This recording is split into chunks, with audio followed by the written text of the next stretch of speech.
akan memasang seal water pump, kalian harus memperhatikan ya, di sini ada keterangannya dan kanan kiri dia tentunya berbeda ya, bisa kalian lihat. Dan di sini ini ada bacaannya water slide. Nah, ini atau yang seperti ini ada di posisi atas atau ada di posisi air radiator.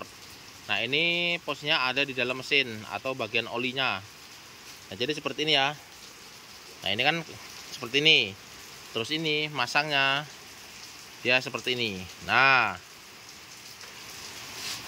jangan lupa kasih pelumasan biar enak saat pemasangan, tidak rusak, tidak selip.